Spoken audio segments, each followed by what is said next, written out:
Bakka gara seenessaa podcast nagaan dhuftan har'ammoo Itoophiyaa keessatti qarshii 100,000 gaditti yookaan immoo qarshii muraasan banuu kan hin dandeenye yaadota daldalaa 10 ol ta'an akka filannoo fi naannawa isin jirtanitti isinitti toluu fi hanga qarshii keessaniitti irratti hundooftanii ta'uun biizinasii eegaluu dandeechan isiniif qabannee dhufnirraa qarshii xiqqaadhaan maal jalqabuu danda'a jettanii bitaa isinitti kan galee fi hojii mataa keessanii osoo jalqabuu barbaaddanii garuu maal akka jalqabdan dhabdanii yaada ooltaniif deebii viidiyoo kanarra argachuu dandeechu. Qabxiiwwan barbaachisoo ta'an akka hin dhabneef hanga dhumaatti hordofuun dagatina. Sababni isaa dhumarratti waan gochuu qabdanii fi waan gochuu hin qabne biizinasii irratti namoonni baay'een gabaa keessa erga seenanii waan hunda qaban itti fixatanii harka qullaatti hafuun kisaaraan akka isaan mudatu beekamaadha. Kanaafuu kun immoo isin akka isin hin mudanneef of eeggannoo taasisuu qabdan muuxannoo jireenya kiyyaatirraa fi namoota dhiyeenya kiyya irratti argerraa isiniif qoodaa itti dhiyaadhaa hordofaa. Wanti beekuu qabnu tokko yoo jiraate yeroo tokko yeroo namoonni muraasni biizinasii jalqabanii guddatanii agarra. Haa ta'u malee garuu namoonni kisaaranii fi erga duwwaatti hafanii hedduutu jiru. Kanaafuu kan milkaan qofa osoo hin taane kanneen kufanis ilaaluun barbaachisaadha. Sababni isaa immoo dogongora namoonni biroo hojjetan nus deebisnee akka hin hojjennee fi kufaatirraa of eegatii daandii milkiitti deemuudhaaf waan nu gargaaruuf jechuudha. Biizinasii jalqabu keessaa parsantii 50 bara duraatti akka kufu parsantiin 70 immoo amma waggaa tokko amma waggaa 3 amma waggaa 5 keessatti akka kufan qorannoowwan tokko ni ibsu. Kanaafuu kana of eeggachuun barbaachisaadha. Yaadannoo qabattanii yoo hordoftan isiniif gaariidha. Sababni isaa immoo waan isiniif mijatuu fi fedha irratti qabdan akka naannawa jireenya keessanitti wal simsistanii akka hojjettaniif kan isin gargaarudha. Yoo chaanalii keenyaaf immoo haaraa taatan sabskiraayib gochuun viidiyoo haaraan gadhiisnu akka isin jalan dabarreef mallattoo bilbilaa tuquun ibsuun dagatina laayikii fi sheer hiriyoota keessaniif illee namoota biizinasii jalqabuu barbaadaniif Itoophiyaa keessa carraa hojii baay'eetu jira. Qarshii xiqqaadhaan gara milkaa'ina guddaatti kanneen nama geessan hedduun ni jiru. Biizinasii jalqabuun garuu akka wanta walxaxaa ta'etti yeroo nutti dhaga'amu ni jira. Akkasumas immoo dhaga'amuu danda'a dhugaadha.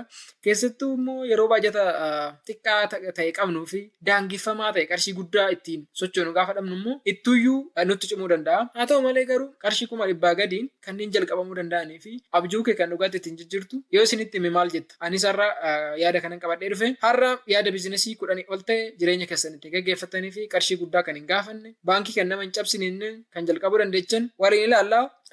Yaadotawwan daldalaa kana yookaan immoo yaadotawwan biizinasii kana kutaa 4tti qoodnee kan laallu ta'a. Kutaa tokkoffaan nyaataa fi dhugaatii, damee nyaataaf dhugaatii jalatti. Damee nyaataaf dhugaatii kana kan jalqabaa Itoophiyaa keessatti akkuma beeknu bunni dhugaatii qofa miti. Aadaadhaa, duudhaadhaa kan namni itti yeroo waliin dabarsudha. Mana bunaa qabaachuun kan itti nama gammachiisu keessaa kan namoonni itti walitti qabamanii waliin taphatanii fi yaadni garaagaraa kan itti burqudha. Kanaafuu namni biyya keenyaa bunaan walitti hidhamiinsa guddaa qabaachudha. Kanaafuu mee yaadi iddoo namni walitti qabamee buna isaa enjoy gochaa yeroo waliin dabarsuu fi yaada isaa waliin qooddatu banuu dandeecha. Mana bunaa xiqqaa isaa banuun immoo qarshii guddaa fudhatu. Kanaafuu mana bunaa xiqqaa isaa banuu akka dandeechu as yaadachiisuudhaa fi tokkoffaan kana damee nyaataaf dhugaatii keessaa lammaffaan immoo mana juisii xiqqaadha. Mana juisii banuu akka dandeessu qarshii xiqqaadhaan beekuu qabda jechuudha. Namoonni baay'een fayyaa isaanii eeggachuudhaaf biqiltoota soorachuu jaallatu. Ati immoo carraa kanatti fayyadamtee maashinoota gatii garaagaraan jiran xiyyeeffannoo keessa galchitee kan baajanni keessii fayyameen hojjettee bu'aa qabeessa ta'uu ni dandeecha jechuudha. Akkasumas immoo namoonni mana daabboo irratti hojjechuu fedha qabdanis daabboo fireeshii ta'e tolchitee hawaasaaf dhiyeessuun bu'aa qabeessa ta'uu dandeecha. Baay'ina uummataa dabalaa jiruunii fi jireenya mi'aawaa deemuun fedhiin daabboo dabalaa akka deemu beekamaadha. Kanarraa immoo oomisha daabboo fi keekii irratti bu'aa qabeessa ta'uu akka dandeechu itti yaaduun barbaachisaadha. Maashinni tolchaa daabboo qarshii 120 irraa jalqabee 500,000 miliyoona 5 akkasitti dabalaa deema jechuudha. Haga kwaalitii isaatti irratti hundaa'e jechuudha. Kanaafuu biizinasiin amma siltaasaa jiru kun waa'ee bu'aa qabeessa ta'uu qofa miti. Kun waa'ee piroofitii qofa miti. Namoonni maamila kee ta'an gammachuudhaan iddoo walitti qabamanii fuula ifaan iddoo itti tajaajila argatan kan uumudha. Kun immoo caalaadhumatti gammachuu sitti uumaa siifillee bu'aa qabeessa akka taasisu taasisaa jechuudha. Lammaffaan damee dhiyeessii chirchaarooti. Chirchaaroon carraa iddoo argamsiisa. Tokkoffaa irratti kan ilaallu uffata harka lammaffaan uffatamu daldalu. Kunis immoo namoota qarshii guddaa qabaatanii biraandii fi faashinii hordofuu hin dandeenye gargaaru. Kun immoo jireenya hawaasa keessatti jireenya stable ta'e uumaa jechuudha. Namoonnis karaa kanaan ni gargaaramu. Atis immoo bu'aa gaarii irraa buufatta jechuudha. Maamilli keessa atis fayyadamaa taata. Lammaffaa irratti kan ilaallu damee dhiyeessii fi chirchaaroo keessaa fayyadama bilbilaa. Fayyadama bilbilaa irratti waggaa waggaadhaan waan dabalaa jiruu fi meeshaa jijjiirraa bilbilaa dhiyeessuun qarshii xiqqaadhaan galchuu dandeecha jechuudha. Bilbilli namoonni itti fayyadamanii yeroo booddee miidhamuun isaanaaf waan ta'eef kun immoo lakkoofsa fayyadama bilbila Itoophiyaa keessatti guddachaa deemu yoo irratti hojjetame bu'aa guddaa akkasiif kennu si yaadachiisuudhaaf jechuudha. Biizinasiiwwan kunneen meeshaalee gurguruu qofa miti. Fedhii namootaa guutuu fi ofiis immoo bu'aa dhamaatii ofirraa argachuudha. Damee sadaffaa irratti kan ilaalu damee tajaajilaa yookaan immoo saarviis kan jedhamu jechuudha. Kana jalatti kanneen ilaalu keessaa tokko mana rifeensaa murannaa banuu. Tajaajilli yeroo hundumaa sammuu namaa keessa jira. Tajaajilli qulqullina qabu gatii madaalawaadhaan dhiyeessuun maamila jireenya kee guutuutti argatta jechuudha. Kanaaf ikoonomistiin yookaan immoo biliyeenarri Ameerikaa Waareen Buufata akkas kan jedhu namni qarshii ittiin waa bitee deemee miti kan waggaa sibiraa fagaate kan yaadatu akkamitti akka ati tajaajila san kenniteef akkamitti akka ati saalaalte kabaja akkamii akka kenniteef ekspiraansii akkamii sibira qoddatee deeme kan inni irra deebi'ee yaadatu malee qarshii meeqan akka bitee miti kan inni yaadatu jechuudhaan Waareen Buufat biliyeenarri Ameerikaa fi investarri kan dubbatu jechuudha. Lammaffaa irratti tajaajila laawundarii kennu. Keessattuu namoonni magaalaa gurguddaa iddoo namoonni itti biizii ta'an jiraatan tajaajila kana jalqabuun akka jireenya mo'attan isin taasisa. Maaliif namoonni baay'een yeroo irraa jireenya biizii ta'e hordofanii uffata isaanii illee karaa itti deebi'anii miiccatan yeroo dhabanii jira. Kanaaf tajaajila laawundarii dhiyeenyatti argannaan immoo isinis fayyadamaa taatu isaanis fayyadamaa ta'u jechuudha. Sadaffaan mana nyaataa xiqqaa banu. Namoonni ogummaa nyaata garaagaraa hojjechuu qabdanii fi namoota biroo tajaajiluu akkasuma fedha qabdanii mana nyaataa xiqqaa banuudhaanii isinillee bu'aa qabeessa ta'uu dandeessu jechuudha. Maamilli kamiyyuu yommuu isin irraa adda ba'u miira wayiitiin tajaajila yookaan oomisha qofa miti. Miira wayii fudhateeti kan isin biraa deemu. Rifeensa murannaas gaariis ta'u bareedee yommuu deemu uffata qulqulluus yoo ta'e laandarii yoo kennitan nyaata mi'aas sooratee yoo isin biraa ba'u guyyaan isaanii waan ifa taasisuuf isinillee gammachuutti argattu akkasumallee bu'aa qabeessa taatu jechuudha. Dameen afuraffaa wal ilaala damee qonnaa. Namoonni magaalaa qarqaraa fi gara baadiyyaa jirtan immoo horsiisa lukkuu, killee fi gabbina loonii irratti hojjechuu ni dandeessu. Maaliif namoota magaalaa jiraniifis namoota baadiyyaa jiraniifis namoota immoo qarqara magaalaa jiraniifis akka ta'utti kanan qopheesse. Namoota hundumaafuu akka gadu galeessa ta'etti jechuudha. Kunneen kun immoo dhamaasii xiqqaadhaan biizinesii bu'aa guddaa qaban akka ta'e muuxannoo fi jireenya kiyyaarraa nan beeka. Dhimma neechariitii walitti dhi'aachuuti dhimmi kun kan baay'ees namatti toludha. Isinillee bu'aa qabeessatti taatu jechuudha. Horsiisa lukkuu, killee fi gabbina loonii irratti jechuudha. Kun damee qonnaati. Damee shanaffaan immoo biizinesii onlaayinii hojjechuudha. Addunyaa onlaayiniin carraa garaagaraatiin kan guutamedha. Kan hundi keenya iyyuu beeka. Garuu yeroo baay'eetti fayyadamu. Guraaneen dhageenya maaliin waansa? Onlaayinii namni birrii hojjetadhaan akkami waansa? Kun iskaamarootaan kan guutamedha. Isarraa of eeguun barbaachisaadha.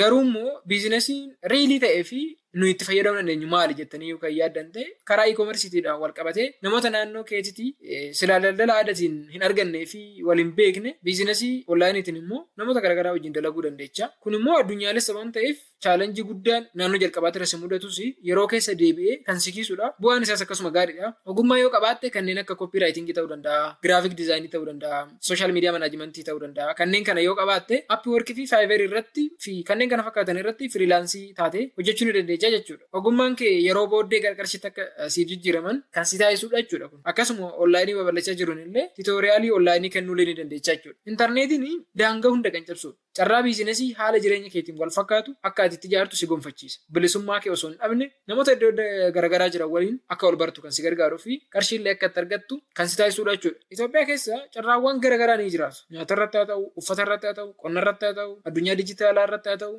yaada daldalaa kee xiqqeessitee jalqabdee itti guddachaa deemuu ni dandeessa. Yeroo hundumaa wanti yaadachuu qabdu milkaa'inni waa'ee qarshii qofa miti. Cimina waa uumuu keetii fi dhiibbaa fi jijjiiramaati hawaasa keetii irratti fiddu kan wal qabatudha malee. Qarshii 100,000 fi isaa gadi mul'ata keen waan adda ta'e tokko ofii keetii fi hawaasa keetiif ijaaruu akka dandeechu isinitti mul'afi. Haa ta'u malee garuu wanta akka nootti yookaan immoo akka of eeggannootti isiniif teechisu biizinesii jalqabuudhaan dura wanta adda baafachuu qabnu ni jiru. Tokkoffaa ammaa inni qarshii ittiin jalqabnu irraa yoo xiqqaate parsantii 25 illee ta'u hanga 50 lafa qabaachuu barbaachisaadha. Lafa godhachuun barbaachisaadha. Waan qabnu hundumaa itti fidnee yoo biizinesii keessa seenne haala nuyi barbaannu deemuu dhiisuu danda'a. Osuma bu'aa qabaachuu isaa beeknuyyuu gaafa kisaara keessa galle immoo dirqama biizinesii san gara cufuutti deemna jechuudha. Kanaafuu yeroo biizinesiitti seennu qarshii itti seennu sanirraa parsantii 25 illee ta'u 50 lafa kaashii lafa qabaachuun barbaachisaadha jechuudha. Yoo sanan taane erga biizinesii keessa seennee qarshii qabnu hundatti fixannee kisaaraa taanee keessa baana jechuudha. Maaliif seetan biizinesii yommuu jalqabamu karoorri nu qabanne hundi akka nuyi yaadnetti deemuu dhiisuu danda'a. Wantoonni ofii keenya nuyi murteessinu jira, wantoonni immoo nuyi murteessinu jira. Unexpected expense kanneen jedhaman jira.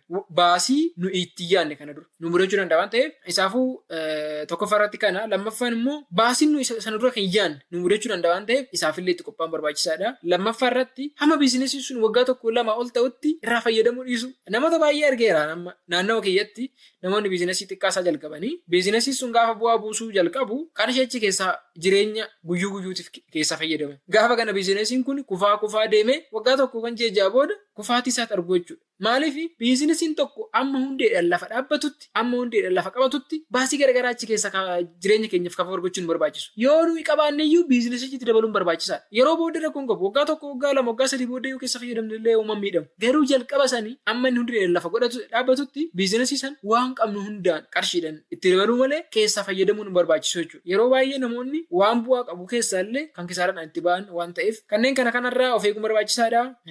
Haga dhumaatti waan nu faana turtaniif galatooma. Chaanalii keenya sabskiraabii fi laayik gochuun dagatina. Namoota biraa akka ga'uuf sheer godhaa fi yeroo gaarii isin haa ta'u waan hanga dhumaatti waan nu dhaggeeffattaniif galatooma.